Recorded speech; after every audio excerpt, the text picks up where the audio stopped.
దేవుని పరిశుద్ధ నామమునకు మహిమ కలుగును గాక. Good morning friends, how are you? దేవుడు మిమ్మల్ని దీవించి ఆశీర్వదించును గాక. యెషయా గ్రంథం 59వ అధ్యాయము మొదటి 2 వచనాలు మనం చూసినట్లయితే దేవుడు చెప్తున్నాడు ఈ ఉదయకాలాన్న. చాలామంది సహోదరిమణులు చెప్పేది ఏంటి అంటే, దేవుడు మాకు ఈ కార్యం చేయట్లేదండి, మా జీవితంలో ఇంకా మా సమస్యలాగే ఉండిపోయిందండి, మేము ఏం చేసినా కూడా ఫలించట్లేదండి, మేము తలపెట్టి ఏ పనైనా కూడా అది జరగట్లేదండి అని చెప్పి వాపోయే వాళ్ళు చాలామంది ఉన్నారు.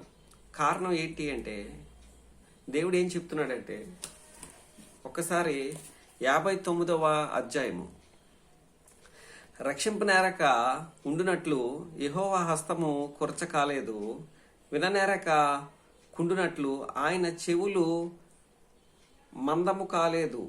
మీ దోషములు మీకును మీ దేవునికి అడ్డుగా వచ్చెను, మీ పాపములు ఆయన ముఖమును మీకు మరుగుపరిచెను గనుక ఆయన ఆలకింపడు. అది ఏదైతే ఉందో ఆ పాపం నీవు స్వపరీక్ష చేసుకొని ఆ పరీక్షలో నీకు నువ్వే తీర్పరగా ఉండి నీకు నీవే తీర్పు తీర్చుకొని ఆ పాపాన్ని విడిచిపెట్టు. ఏ పాపం చేస్తావో ఏంటో అది నీ అంతరాత్మకే తెలుసు. నీ అంతరాత్మ నిన్ను గద్దిస్తే ఆ పాపాన్ని విడిచిపెట్టే. కొంతమంది అంటారు, మాకు అంతరాత్మ గద్దించట్లేదంటే అయితే చచ్చిపోయారు ఆత్మీయంగా. దేవుడు చెప్తున్న మాట, మీ పాపాలు విడిచిపెడితేనే తప్ప ఆయన మీ జీవితంలోకి వచ్చి మీ జీవితంలో అడ్డుబండ్లుగా ఉన్న మీ కార్యాన్ని ఆయన చేయలేడు. వ్యాపారంలో దీవెన లేదా? చదువుల్లో అభివృద్ధి లేదా? భార్యాభర్త మధ్య సమస్యల సమాధానం లేదా? తండ్రి కుమారుకి మధ్య, తల్లి కుమారులకి మధ్య సఖ్యత సమాధానం లేదా? మీరేం చేసినా ఫలించట్లేదా? చిల్లి సంచిలో వేసినట్లుగా ధనవంతం ఏమైపోతుందా?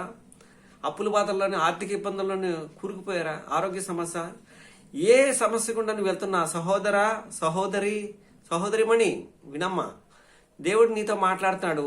తిరుగు నా వైపుకి, వచ్చేయ్ నా వైపుకి, నేను నీకు రక్షణ రేఖ గీస్తా. ఆ రక్షణ రేఖలోకి నువ్వు రానంతసేపు నువ్వు కష్టపడుతూనే ఉంటావు, నువ్వు బాధపడుతూనే ఉంటావు, వేదనకు గురైతూనే ఉంటావు, నన్ను పట్టించుకోవట్లేదే అని వాపోతా ఉంటావు. అందుకని దేవుడు చెప్తున్న మాట ఉదయకాలన్న విను, వచ్చేయ్ నా దగ్గరికి, నేను నీకు విడుదలను, నేను నీకు సమాధానాన్ని, నేను నీకు రక్షగా ఉంటానని చెప్పి ప్రభువైన యేసుక్రీస్తు చెప్తున్న మాట విను. నువ్వు అడగక మునిపే నీ అవసరతానికి తెలుసు. నీ వ్యాపారంలో దీవెన లేదని, నీకు సమస్యలు ఉన్నాయని, మానసికంగా శారీరకంగా మనోవేదనకు గురయ్యాయని ఆయనకి తెలుసు. అయితే నువ్వేం చేయాలి అంటే ఆయన చెంతకు వచ్చేయాలి. చూసారా, ఒక చిన్న పిల్ల, పసిపిల్ల 1 సంవత్సరమే ఉంటుంది, క్యార్ మని ఏడుస్తూ ఉన్న సమయంలో తల్లి స్పర్శ ఎప్పుడైతే, తల్లి స్పర్శని ఎప్పుడైతే తన కౌగిట్లో తల్లి చేర్చుకొని ముద్దాడి పాలు పెట్టినప్పుడు తన ఏడుపు, ఆ స్వరం వినగానే మానేస్తుంది ఏడుపు. ఎందుకంటే ఆ తల్లి ఒడలో తనకి కంఫర్ట్, ఆదరణ ఉంటుంది. అలాగే నువ్వు దేవుని సన్నిధికి రానంతసేపు నువ్వు క్యార్ అంటూనే ఏడుస్తూ ఉంటావు, వేదనకు గురైపోతావు, నాకెవరు లేరనే లోన్లీ ఫీలింగ్లోనే ఉంచేస్తావు. కారణం ఏంటంటే నీ దేవునికి నీకు నీ పాపాలు అడ్డొచ్చేస్తాయి. అలా వచ్చి దేవునికి సహాయం చేద్దామని చెప్పి ఆయన అనుకున్నప్పటికీ నీ పాపాలు దేవునికి నీకు ఇలాగా అడ్డు వచ్చేసి మరుగుపరిచాయి. కనుక విడిచిపెట్టే. అది ఏదైనా సరే, ధనాపేక్ష, వ్యభిచారమా, అబద్ధాల, దొంగత, ఏదైనా సరే, ఈ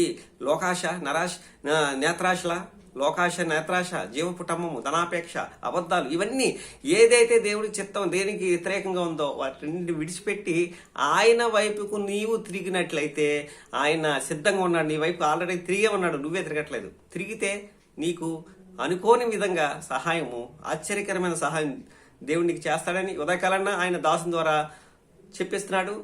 వినండి. దేవుడు మిమ్మల్ని దీవించి ఆశీర్వదించును గాక. God bless you each and every one. Thank you అమ్మా.